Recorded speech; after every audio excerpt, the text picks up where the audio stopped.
O Ministério da Saúde atualizou a lista de doenças ocupacionais relacionadas ao trabalho.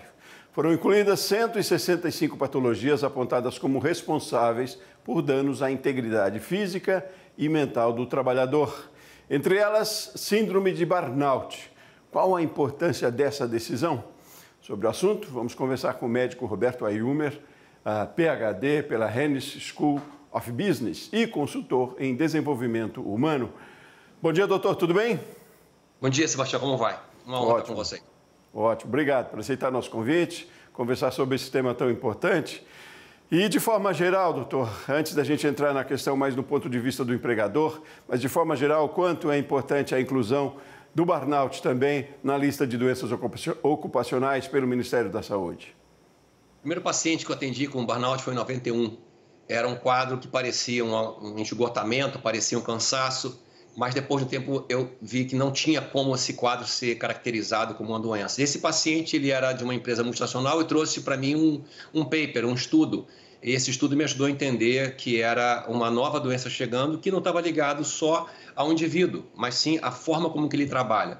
Depois de 30 anos eu vejo essa inclusão como uma coisa muito benéfica, porque é uma responsabilidade do empregador a integridade do seu colaborador, então na saúde física, mental ou no seu bem-estar. Esse conceito vem crescendo nas organizações, como a saúde mental vem crescendo nas organizações, e o conceito de bem-estar vem crescendo com muita força, por conta dessa compreensão de que o trabalhador é responsabilidade da empresa no seu contexto e criar condições para que ele volte melhor para casa do que ele veio do trabalho. E essa inclusão, então, traz um lado legal importante, porque cria uma responsabilização e até possibilidade de reparação. E aí, para além do diagnóstico, doutor, na questão preventiva, quais as responsabilidades das empresas, o que pode ser feito?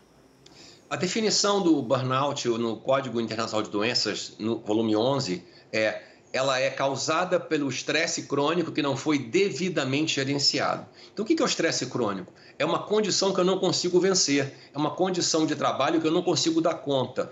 E pode parecer estranho, mas é muito mais frequente do que a gente imagina, porque quando eu tenho mais demanda do que eu consigo entregar, do que a minha capacidade, ou seja, quando a empresa pede mais de mim do que eu consigo entregar e me oferece menos do que eu preciso para entregar esse resultado, eu vou ter então um esgotamento, e esse esgotamento, esse cansaço do fracasso, essa repetição do fracasso contínua é que vai desencadear o burnout. O burnout não é nenhuma doença, é uma síndrome, porque a doença tem diagnóstico definido, tem etiologia definida, tem tratamento definido. O burnout é um pouco mais complexo, chama de síndrome de burnout, não doença de burnout. Mas então, neste caso, é uma organização de metas, é um procedimento diferente dentro das empresas? Por onde começa a prevenção, até para a descoberta de que esse é um problema que deve ser evitado? É um ponto importante esse, Sebastião, que você trouxe. Quando eu estudei no mestrado esse tema, foi um ponto importante porque há uma relação muito grande com o chefe imediato. O chefe imediato, a chefia imediata, é o principal fator de pressão e de performance da sua equipe. Então, quando a pessoa tem uma boa performance na empresa, um bom trabalho na empresa, aí muda algo na empresa, muda a filosofia, muda o mercado, muda o chefe imediato e a pressão aumenta muito mais do que o indivíduo dá conta. E é claro que esse indivíduo ele tem características pessoais também que contribuem para o burnout. É uma pessoa idealista, uma pessoa exigente, uma pessoa que não lida bem com fragilidades ou com fracasso, ou não aceita muito bem a sua vulnerabilidade.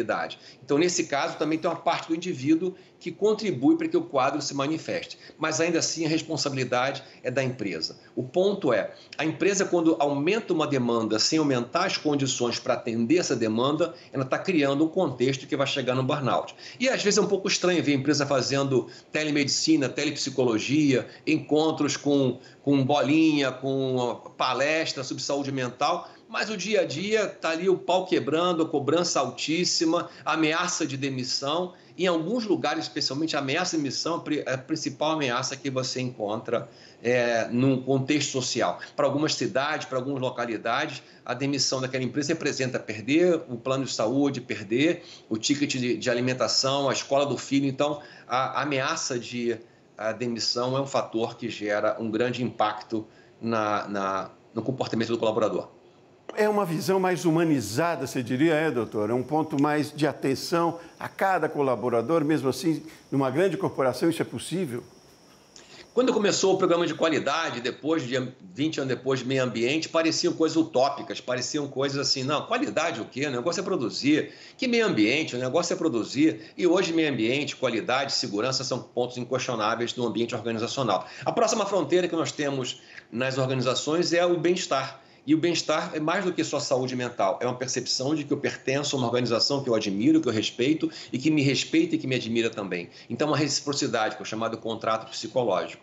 Então, o bem-estar está entrando num lugar de atração de talentos, retenção de melhores colaboradores e sendo uma marca empregadora que tem uma proposta de valor que atrai gente do mercado. Então, todo esse movimento acontecendo no mundo todo tem chamado a atenção dos estudiosos para entender, porque se por um lado tem um grande abandono, chamado Great Resignation, um grande abandono das empresas, uma massa de pessoas na pandemia especialmente decidiu não mais trabalhar nas empresas, empreender, fazer outra coisa, trabalhar remotamente. Uma mudança muito grande na cultura do trabalho. Estamos agora numa vertente de mudança da cultura do trabalho. Daqui a 10 anos vamos estudar esse passado e vamos ver como que a pandemia contribuiu também para mudar a cultura de trabalho, o ethos do trabalho. O equilíbrio trabalho e vida pessoal passou a ser um elemento muito importante. Sempre foi falado, mas nunca foi tão importante, tão crítico na decisão de participar ou não de uma empresa e de sair ou não de uma empresa. Mas eu posso garantir para você que o principal fator de percepção, de cuidado, de suporte ou pressão é o chefe imediato.